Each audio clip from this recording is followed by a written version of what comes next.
I think that an absolute golden rule in this way of growing and healing and taking our path forwards is that if things feel hard, it means we need more support. Hello there, I'm Dr. Rosie Daniel. And hello, I'm Karen Mellors, and together we are alive and we're loving it. Wonderful. So we're here to help you find more life in your life. How great is that? We want to help you have the courage and the support to pursue what it is you love the most in your life and to become true to yourself. So this means coming fully alive as you nurture yourself in body, mind and spirit. Through our guests, we've got such inspiring personal stories with so many profound insights. There's in-depth knowledge, there's scientific evidence, because we want to reveal how excitement, happiness and living with purpose, they're not just good for your soul, they're essential for your health and your well-being. You know, when you're really, truly alive, you are at your healthiest. And that is the truth. So we also invite you to join our loving community, because when you connect with a community of like-minded people where you feel you belong, this is the best way of all to protect your precious health. So grab a cuppa, tune in and start living life to the full. We're ready.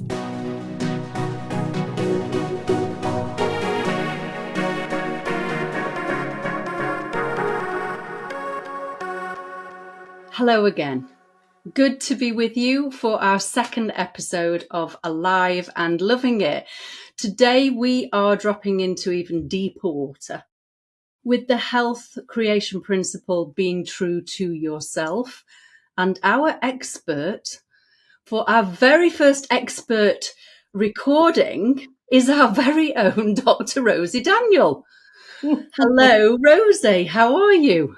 Hello, Karen. I'm absolutely marvellous and very, very happy to be here. Well, who could we have else as an expert for living authentically and living true to herself? Because you are my hero in that. Oh, bless your heart. That's so kind. You are a holistic doctor. You're very passionate now about sharing what you've learned over the last 40 years about the mind-body connection and what led you to becoming a holistic doctor, because you couldn't be anything else, really. How did it all begin, Rosie? Okay, well, I think it was in my teens, really. I was trying to be almost anything other than a doctor, because my mum, dad, brother, grandfather, aunt, and two uncles were all GPs. So I wanted to be anything else, a cook or an actress or a singer. But it got me in the end because my best friend developed a terrible irritable bowel syndrome. And I noticed the way that it was ebbing and flowing with her state of mind. So when she got excited and happy and fell in love, it seemed to calm down. When she got upset, conflicted, frightened, angry, it flared up. And I was witnessing, we are talking in the 70s, by the way. Yeah. I was witnessing the mind-body connection, but I couldn't find anything describing it. So I was very curious and I was looking to see, was there any system of health that seemed to be talking about this? And the only thing I could find was acupuncture, which was talking about the effect of the mentals. And so I called up a very famous acupuncturist who was the acupuncturist to Osho, a guy called Dr. Shyam Balasingham, and said, would you train me? Could I be your apprentice? And he said, only if you get 3 science O and A levels. Well, at that time, I was quite a wild child, but staggeringly, I listened to him.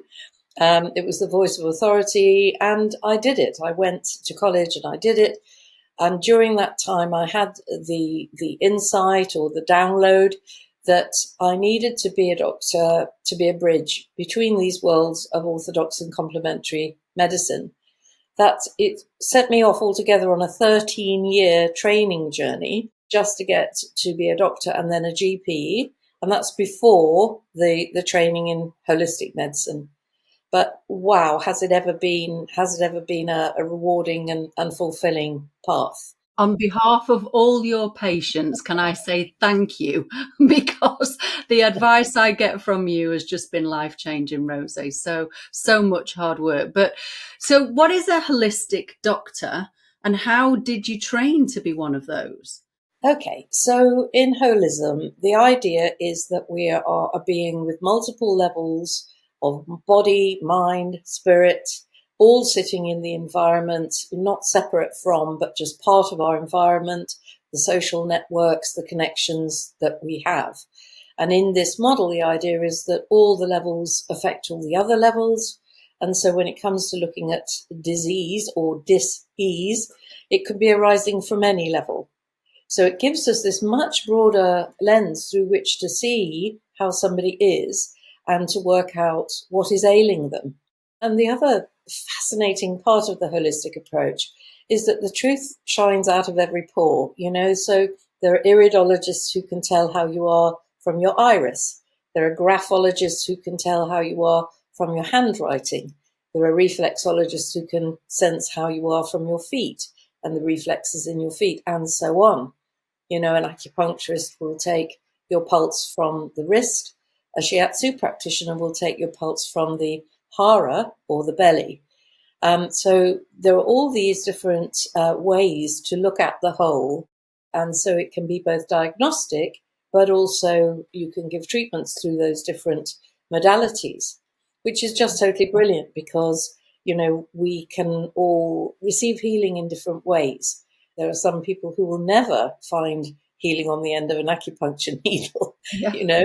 There are some people for whom the idea of a homeopathy pill is completely nuts, and there are other people who might never feel comfortable to have spiritual healing. So one of my major skill sets is both to be able to listen and hear what it is that's ailing people and where the wound is, where is that dis-ease, but also to try and sense how can that person be helped? How can we get the right sort of therapy to them? And I guess if there's a resistance there already to a particular treatment, then there's no point in pushing that. You have to find what the person is open to. But like you Yes. say, you can come in many different ways if you've got a view of the whole picture. So how's the training for that? How did you Well, you find that? Is that something that's readily available? it certainly isn't. And many of us made huge attempts really from that point of the 70s, 80s, 90s, noughties to try to formalize education. I was part of the British Holistic Medical Association, bringing doctors together to try to define what we were doing, to try to set up practice standards and education. I then was one of the members of the Prince of Wales's Foundation for Integrative Medicine. So I did work with him on looking at what was the research needed, the standards, the education, the collaboration. In fact, I'm proud to say that I proposed the formation of an extra group in that whole nexus for looking at what was working in holistic healthcare. And that group still exists to today, giving out awards. It's now become the College of Medicine run by Dr. Michael Dixon, OBE. So that group goes on till today. But there has also been a lot of negative attention from groups of doctors and pharmacologists who have thought that what we're trying to do does not make sense, is not scientific, and is really misleading for the public. So, there has been quite a tension. Yeah, absolutely. Well, as somebody that has received many different treatments, many different therapies with many different teachers, I know now that to help myself be at my optimum wellness, it isn't just a pill to take that makes me all better. Yeah. And one of the principles that I know you work with and we work with in health creation is that you know yourself better than anybody else. Yes. And the responsibility for your health lies with you. Yes. And of course, how strong we are and how able we are to help ourselves depends on what's going on for us, but it depends on our energy levels. So, of course, the hope is that we move it through that therapeutic level into the self-help level, and then into that we're taking people from passive healthcare to proactive health creation, as I call it. But the thing with that is that if our energy levels are low, or we'll come to this when we talk about the vitality principle, there's a point below which it's really, really difficult to self-help. Yeah. Because our life energy is just too low, or we're too broken, we're too upset.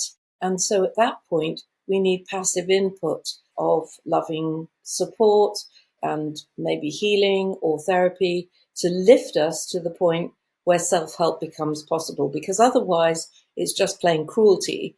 If you're saying to people, well, all you need to do is change your diet and exercise and start a meditation practice, and they can't do it. Yeah. I mean, I've heard that described as being, so we're in self-regulation all the time.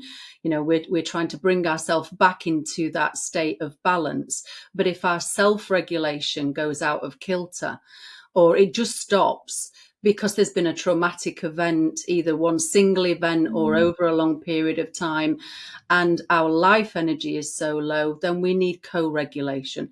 We need to be with others to help that Exactly. energy lift. Yeah. That's such a nice way of putting it, Karen, because my sort of golden rule is that if things feel too hard, we need more support.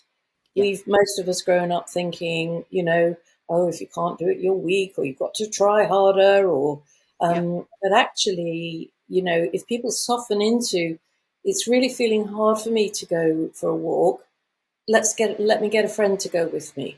Mm-hmm. Or, I don't think I can get myself off to the swimming pool, get a buddy to come with me, whatever it might be that would actually start to make these things easier. Meditating is another thing that is brings so much deep peace to the nervous system, to the mind, to the heart, and so much uplift. But a lot of people find that a great deal easier in a group. Yeah. So in holistic healthcare, as you're hearing, we embrace all these self-help modalities and therapeutic modalities, and that includes medicine. So the reason I had to be trained as a doctor is because sometimes medicine can be incredibly useful and the right thing and life-saving. Yeah. So that's what I try to do, to span the whole breadth. Yeah, wonderful. And how does it affect people's healing then? I mean, you've got so many stories of clients that have come to you and you've treated them in this holistic way with some amazing results, Rosie. I know that we're getting more guests coming onto the show who are going to share their true life stories because it's so inspiring. But can you share one with us now of somebody who's had a complete turnaround from being treated holistically? Absolutely. How long have you got, Karen? Another 15 minutes. And, I think I could give you examples of people who've healed through addressing their physical needs, their nutrition, getting rid of toxic addictions, people in the mind quadrant for whom it's been all about coming out of stress and self-stressing, or healing very wounding relationships, or people who are, in this principle we're talking about to start with, who are paying attention to the reviving of their spirit and starting to do what it is in life that turns them on, lifts them up, floats their boat. And I just would like to give you an example. I learned back in the early days, you were asking about how did I get educated as a holistic doctor? Well, it was very piecemeal, by just studying with the great psychologists, the great healers, the great energy medicine practitioners, the teachers of the new spirituality.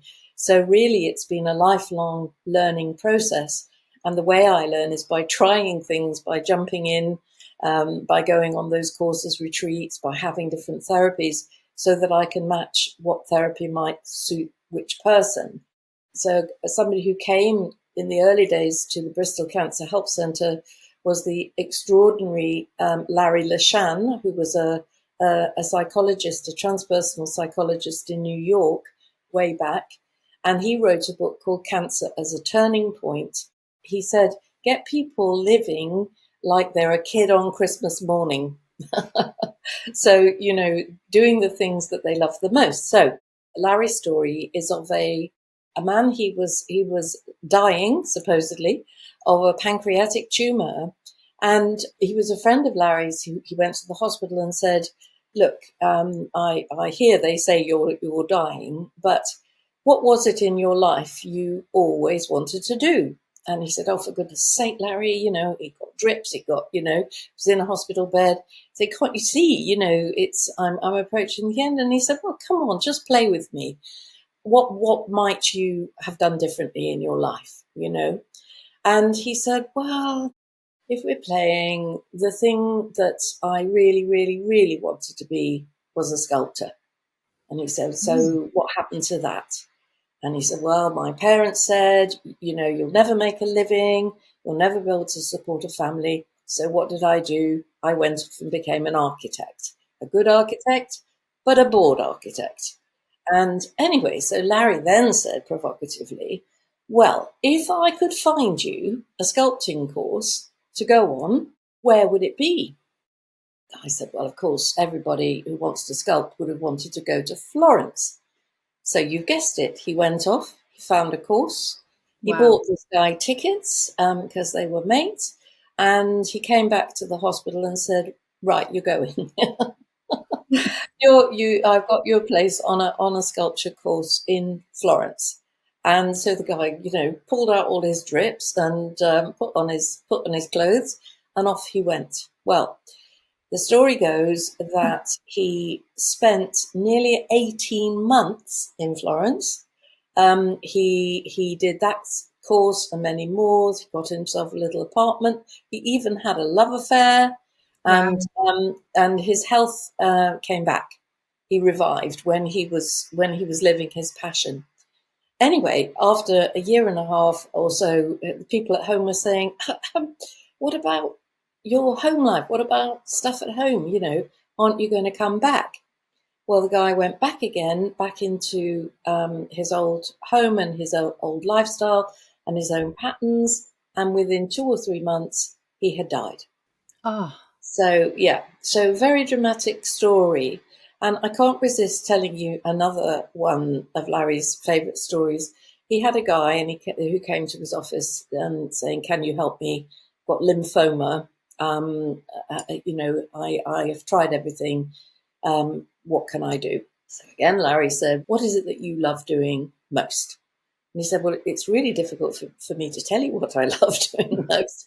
So Larry said, come on, have a go. And he said, okay, what I really, really like is being a burglar. A burglar. No. Larry said, well, I can't exactly, encourage you to do that. Let me just think about this for a minute. And he thought, and he said, I've got an idea. Why don't you become a firefighter? He said, of course, I'm imagining what you like being as a burglar is all the excitement and the planning and the heist and the drama. Well, isn't that what firemen do? Sit around, they wait for the big fire, and then they all go off, and then they do their daring do's and come back and all sit and talk about it. And he said, what a genius idea. So you've guessed the end of the story. This guy went and became a firefighter, and went into a period of long-term remission. Anyway, a couple of years later, he's back in Larry's office and he's ill again. And Larry said, well, what's happened to the firefighting? And the guy went, oh my God, I stopped doing the firefighting and I went upstairs into the office. I've become part of the administration.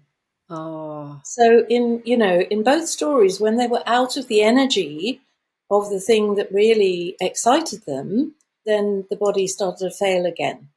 Wow. And this is why, we're saying about Alive and Loving It, that when we are really alive and on song and doing the things that really, really express us, everything works better in the body.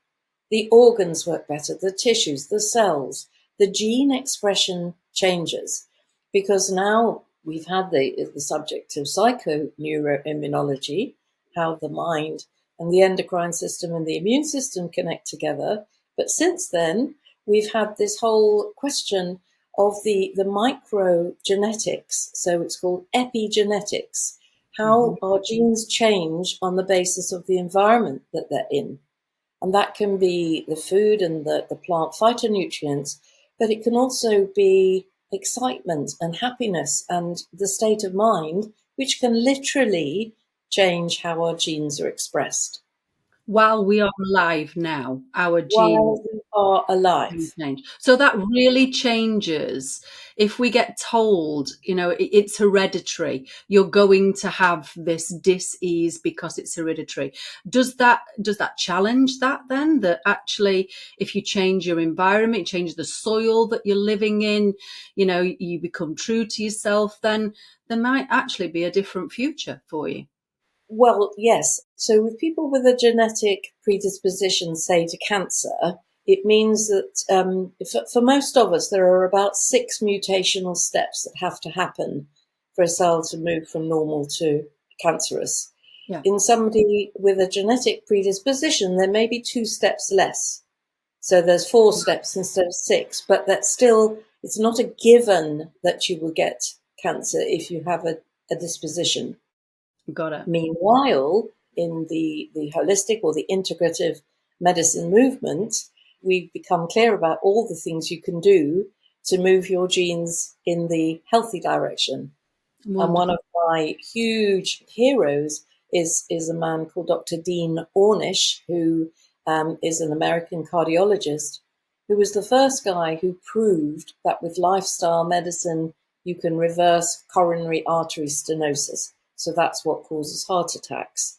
And it was people on his lifestyle program who reversed, the first in history to reverse these the stenosis. What we're saying then, breaking it down, being really simple, is that our homework is to go off and do the thing that we said we were going to be when we were little. So we're going to have lots of superheroes and lots of ballet dancers and lots of princesses.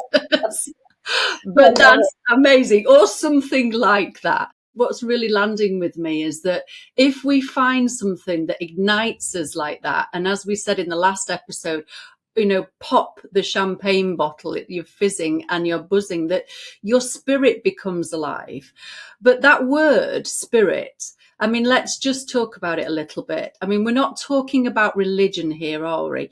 What do you mean by spirit when you're saying that, Rosie?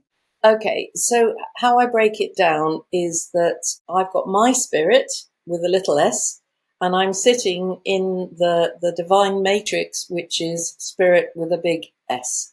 Okay. So I think that our consciousness is part of the greater consciousness that people call source or universal energy or God.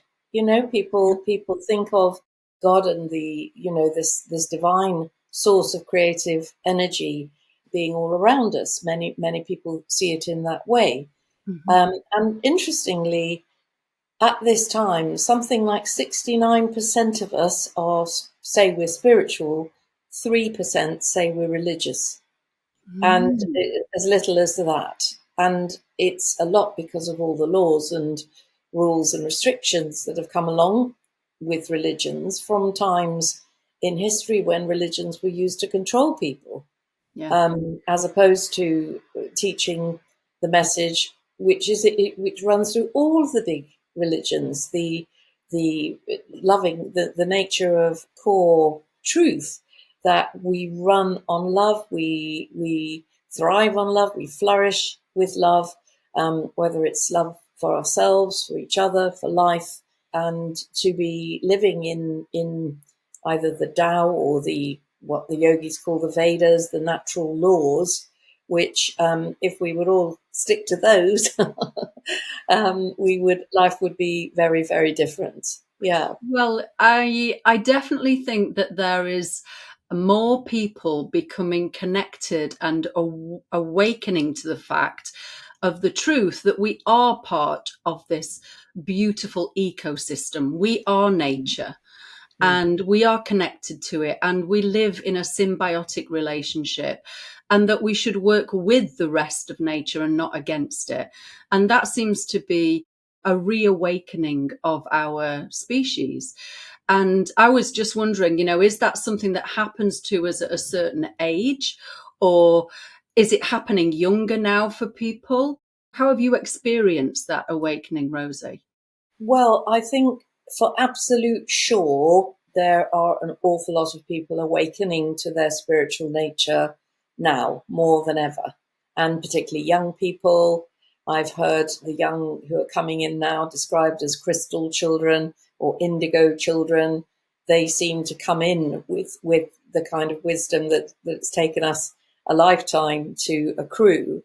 So there are beautiful, sensitive souls coming in, and these are incredible times. I know they're very tough times that we're living in, but I suppose the privilege I've had by mainly working with people with cancer is people being given that very harsh wake-up call of a diagnosis of cancer.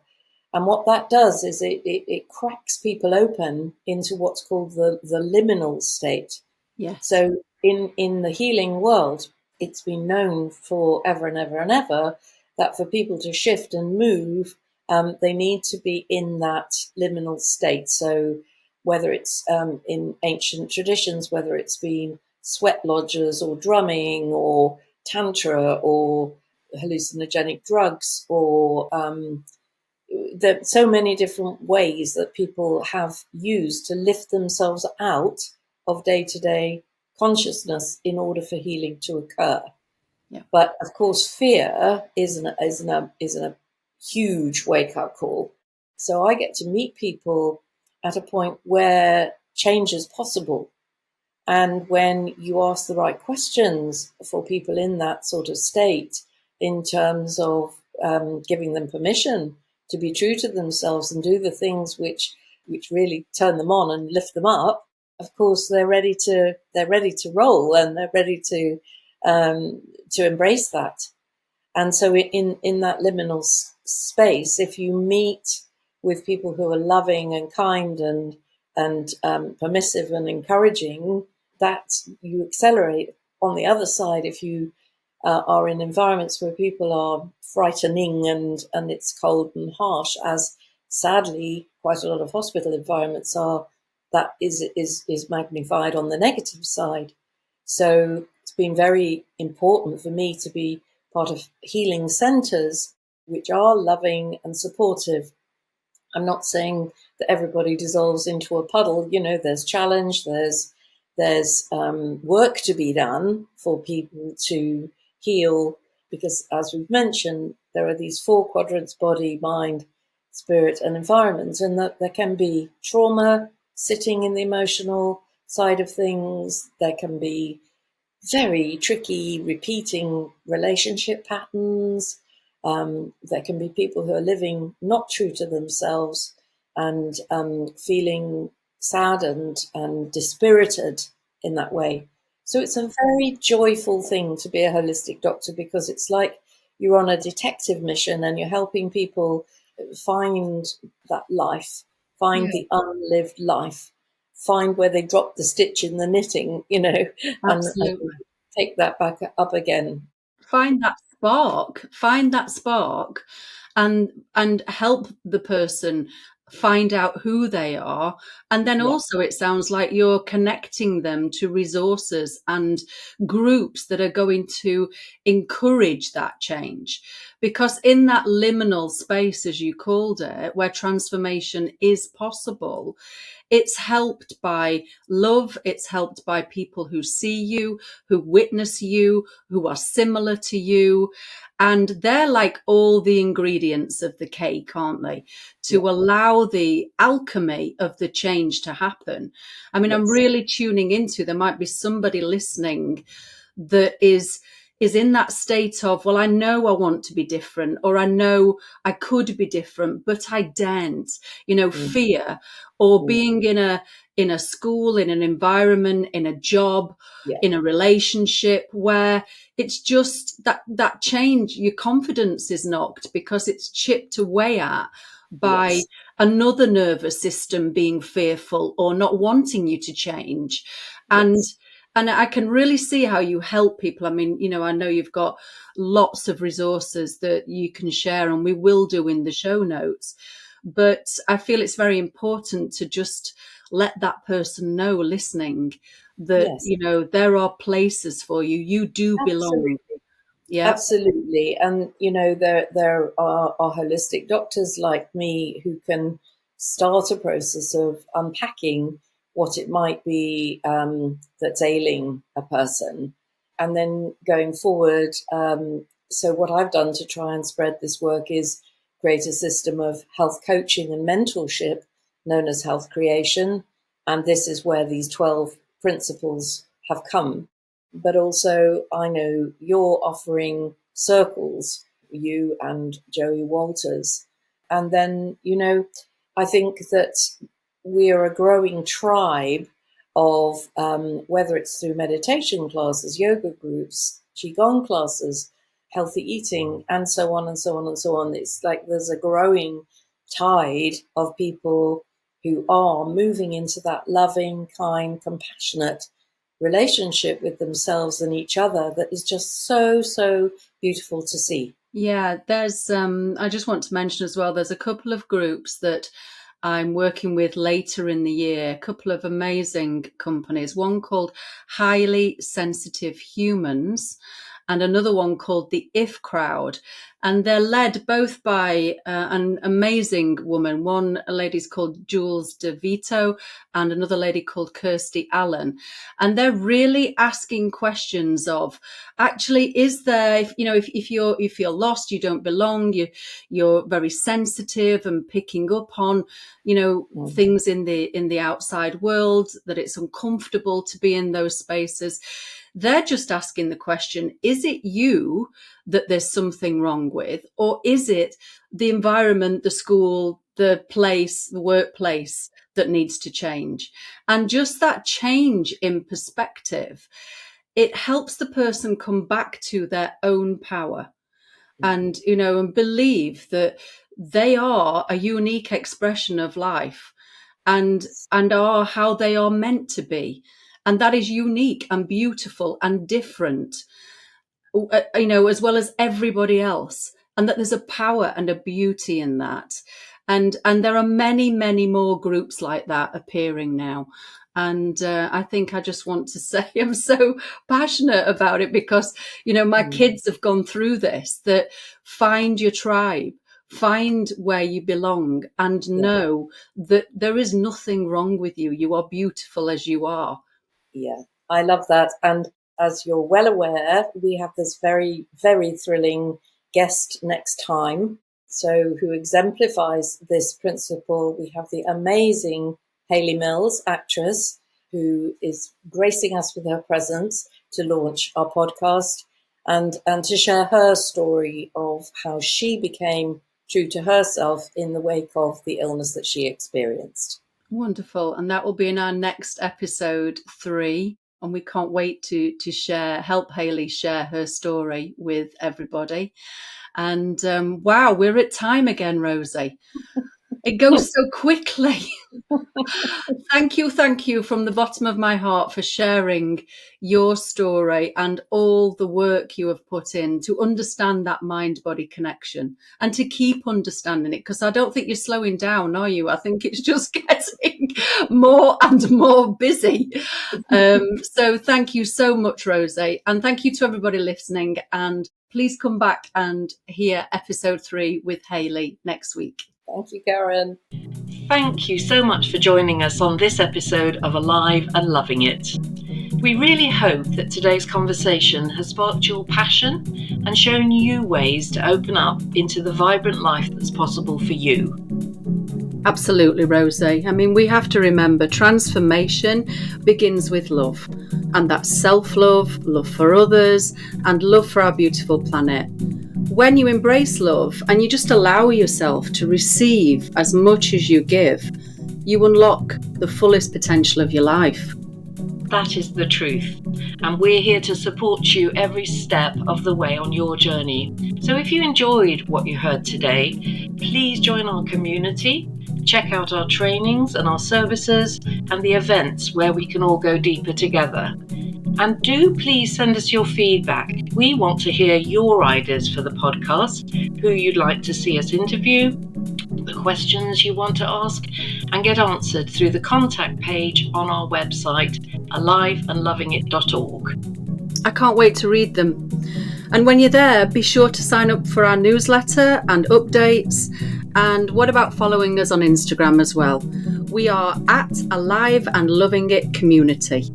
Once you've signed up to the newsletter, you'll receive extra notes from today's show and more inspiration to help you live your most vibrant life.